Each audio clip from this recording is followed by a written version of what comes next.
lovely, my name is Amanda and this is my channel Amanda Colors.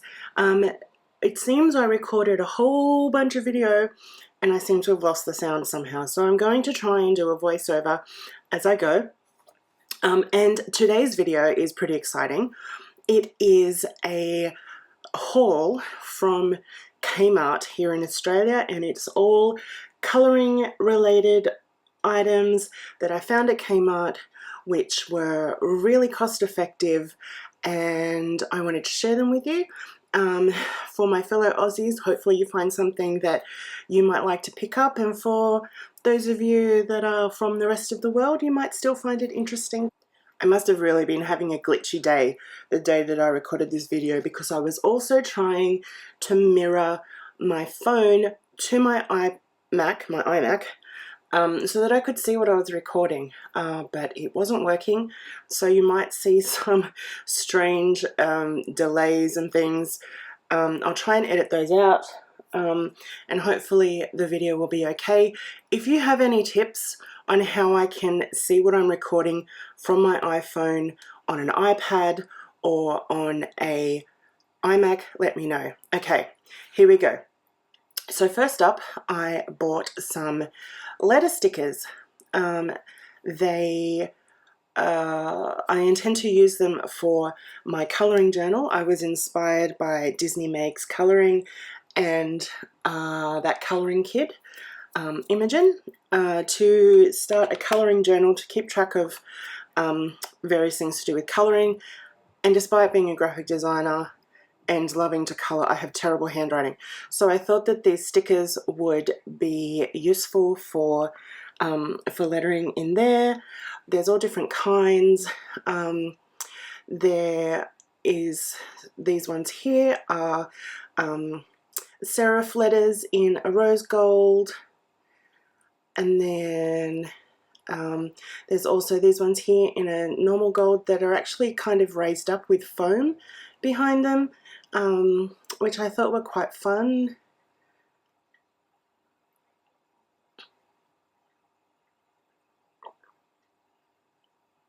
And then these ones here are also gold in a script font.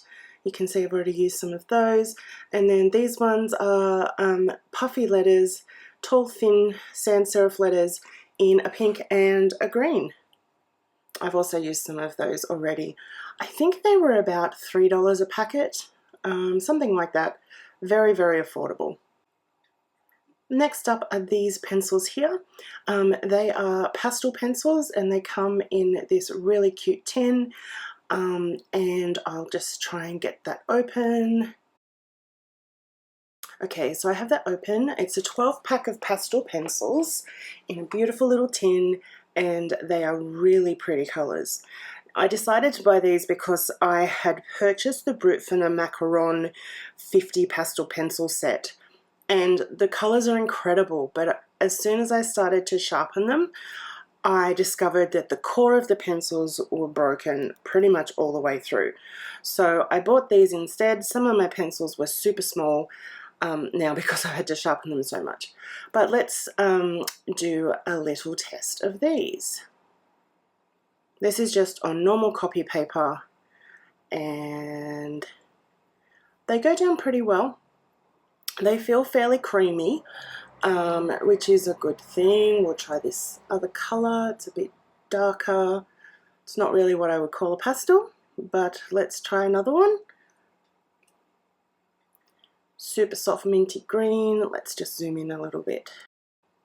So yes, they go down really kind of creamy. There's not super great coverage, I would say. And here I'm trying to blend them to see how well they do. Please excuse the shaking of the camera. As I said, I was having a really bad technical day that day. But yeah, they do kind of blend. Not the best, but yeah, that's what they look like. That's the 12 pastel pencils from Kmart. Next up, we have a 12-pack of metallic pencils. Again, I just thought I'd pick these up to see how they work. They're super pretty colors again, and They are triangular pencils, whereas the other ones were round. Yeah, so just trying these out, trying to get a good coverage, so I'm going in a few different directions. And excuse me, and yeah, it's not very metallic, so that's a little bit disappointing. I have found that Kmart metallic products aren't really the best. I had a set of gel pens, and after a day the metallicness just has vanished off the pages that I've used them on, which is really strange. Here I'm just trying another color. Yeah, there's a very faint metallic shimmer, but it really just, it's not very metallic at all.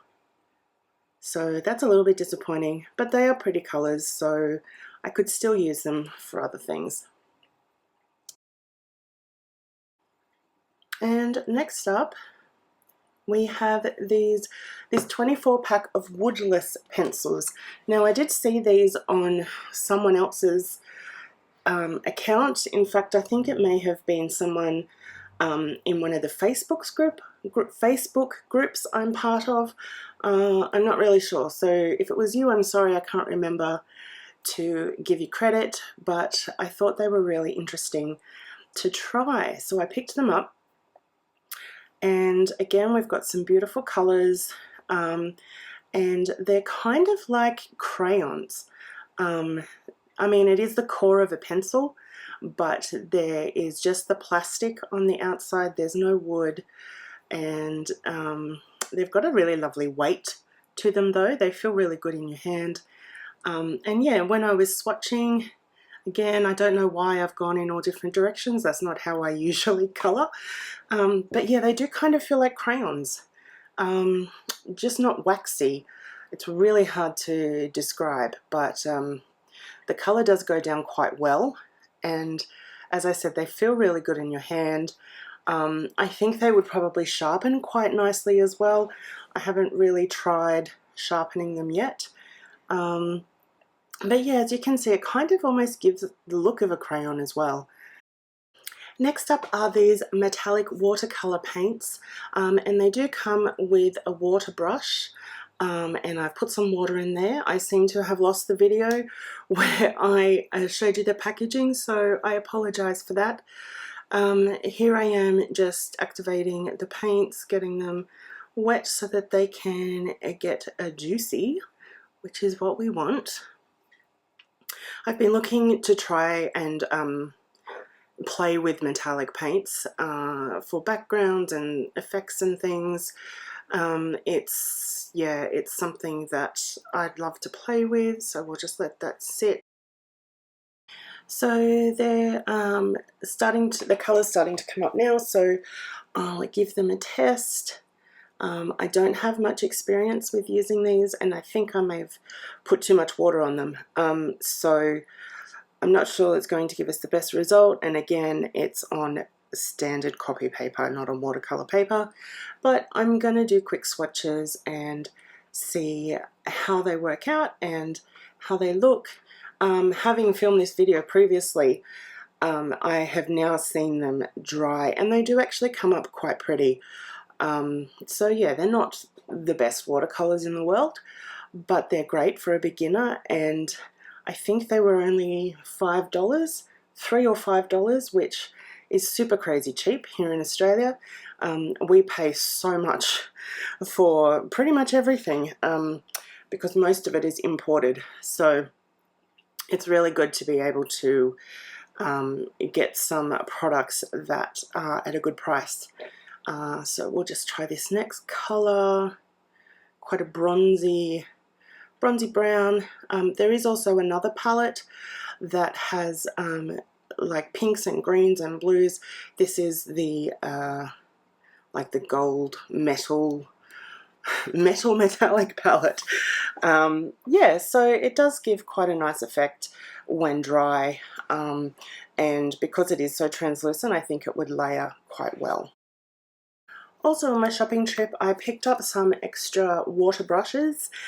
This set has 4 different style nibs. there, and I'm really not doing very well putting that in the camera. So sorry. There's like a flat nib, a couple of different round nibs, and a brush nib. Then next up we have some regular paintbrushes, which all of my current brushes are pretty old and pretty gross, so I thought I'd just get some more for the price. It's pretty good. We've got a few different style brushes there again, and yeah, they'll be great for the little bits of painting and embellishing that I do. Next is this Disney stained glass book. It has been on my wish list for a long time, and was really excited to see that it was available at Kmart, because it is always a cheaper price if you can get it at Kmart. It's just full of lots of really great illustrations of Disney characters in a stained glass style, and there's 80 pages to colour. This next book is new to me. It's the Art Maker My Australia Creative Colouring book, and I actually picked up 2 copies of these because I'm going to send one to a friend. We don't often get nice Australiana style things, so when I saw this I thought it was pretty cute. Just lots of Australian animals and plants, and yeah, I'm going to look forward to colouring in this one for sure. My Australia Creative Colouring. And next up we have a few different artist papers that I picked up as well, because why not? Not really sure what I'm going to use this black paper pad for yet, but it's A4, it's a decent GSM, and I thought it would be handy just to have it in my collection. And then I got a couple of pads of tracing paper. That's always handy. I also picked up an A4 watercolor pad that is spiral bound. I find it really good for not just watercolor, but for going in behind pages to protect them when I'm coloring, and using different mediums. It kind of just soaks up anything that might accidentally go through, so that's really handy. And I also picked up the A3 watercolor pad, because I can cut that down to size if need be, and they were on clearance, so they were super cheap. Yes, so that is my Kmart haul of adult colouring supplies. I hope you found it interesting, having a look at what's available, whether you're in Australia or not. I always find it interesting to see what's available in other countries, and sometimes I try and track it down. But yeah, I just find them to be interesting videos, so I hope that you found this interesting as well. Thank you for putting up with all the technical issues that we've had for this video, and I also want to thank you for your patience with me as I am learning how to film videos, the right setup. So if you like this video, please give it a thumbs up, and subscribe to the channel if you want to see more content like this. Thank you so much for watching, and I hope you have an amazing day. See you next time. Bye.